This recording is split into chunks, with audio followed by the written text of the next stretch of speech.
So I've got a big project that has been in the works now for some time, and I shared a longer video in depth going into all of this with the members of the channel. So if you are not a paid member of Me Loves Reef on YouTube, you're missing out on some of the footage. If you'd like to join, it's youtube.com/melovesreef/join, and you can pick which tier you prefer to become a member of the channel. So what's going on right now is we are blocking out an area of my yard that is 25 feet by 20 feet wide for a new slab of concrete where I'm going to put a 20 by 20 building with a nice little sidewalk in front. You may be wondering why I'm building this building, and it's mainly because I've been working out of my home for a very long time, and I'm kind of wanting it to no longer be in my home. I'd rather go into the workshop and build the acrylic orders for my customers and pack those orders out there rather than in my living room. This has been a dream of mine for some time now, and I remember a year ago I was with Caitlin in the backyard and I put bricks in the four corners and said, what do you think if there was a building right here? And she loved the idea and she said, yes, let's definitely do that this year. And so it was one of those things that we wanted to do together, and then we were going to decorate the garden to make it beautiful, as well as to have this wonderful function where I can do the work outside, and then inside the house it's more like a home. So to make this happen, the first thing I had to do was figure out what I wanted to build, and then I had to figure out how I wanted to build it. And lastly, I need to make sure that the city would approve it and would give me a permit, so I didn't have to worry about anything with the city or with my neighbors. And once I had that permit, I was able to go ahead and get the concrete guy out here, and he, like you saw, was putting up the forms. Then we had to bring in all this dirt, and then it had to be all leveled out inside the backyard because the yard itself is not perfectly level. It took about 2 days to prepare everything so it'd be ready for the concrete, as well as to be ready for the inspector to verify that everything was good. And so the forms went in, the trenches were dug for the beams that support the four walls of this building, and this little bobcat is rolling to the back to spread in all that soil, that fill dirt that you saw in my driveway. There was just enough room for him to get in there and do this task. As with any project, there are things that go wrong, and so the two things that happened was my internet was cut in half, and then my sprinkler system was destroyed. But in the meantime, that has all been restored or is going to be repaired and will be fine later on, and it was something that couldn't be avoided. It just was exactly in the wrong spot where I'm putting this building. Of course, not everything's done by machine. Some of it's done by hand, and to grade out all of this soil so that it's exactly 4 inches down from the frame was the goal. And it took some time, and he worked on that thing well into the evening. It was a lot of work.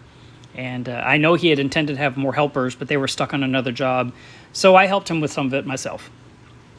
The rebar task itself, he handled all that. And then I got to help him put the little wires on there and put the little stands underneath to lift it up. So I told him he owed me $1 because I'm sure all of my help was worth about that much. As with anything, I want something to be built to last forever. And this concrete slab should definitely last a super long time, the way it was designed with so much concrete and double layers of rebar.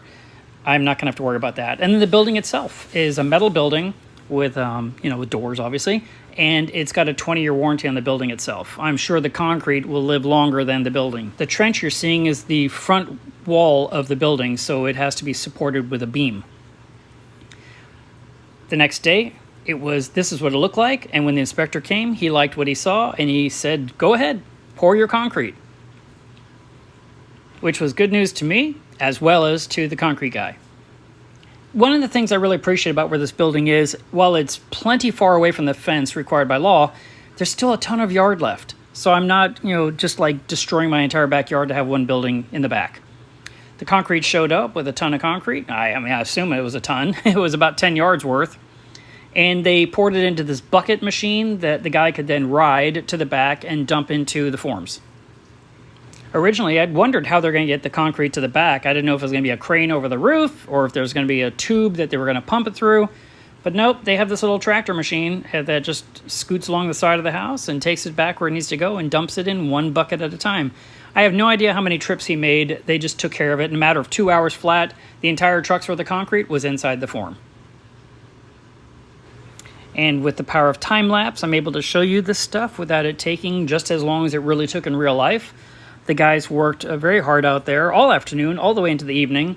And I'd say somewhere close to 8 o'clock at night, they were done. So here we go.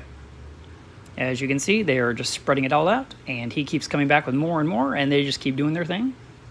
And the only downside is that my yard kind of takes a beating from the process that's involved here.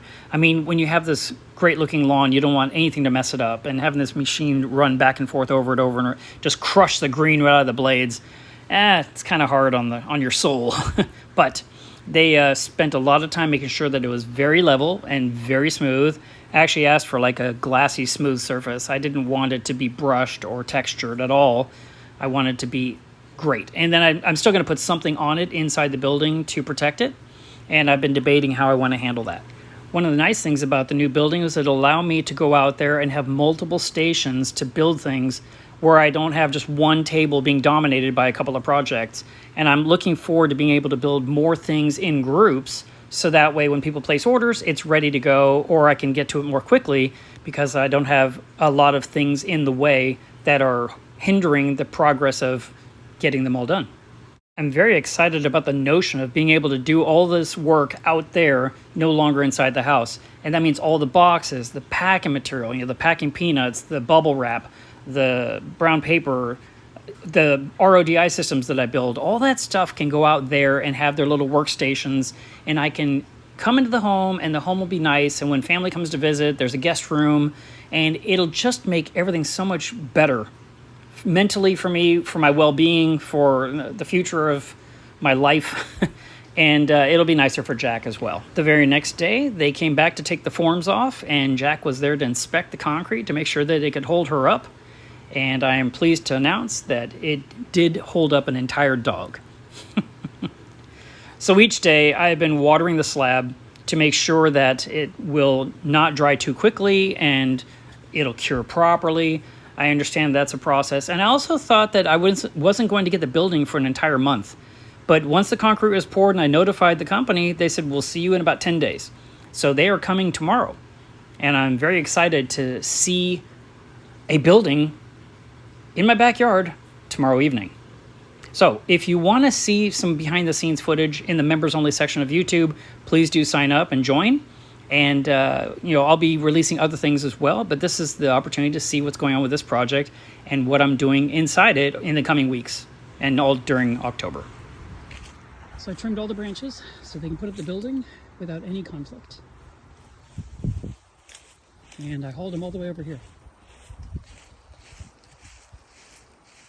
So if you'll come over here tomorrow, I'll give you $20 to haul this to the curb. Yeah, $20 whole dollars.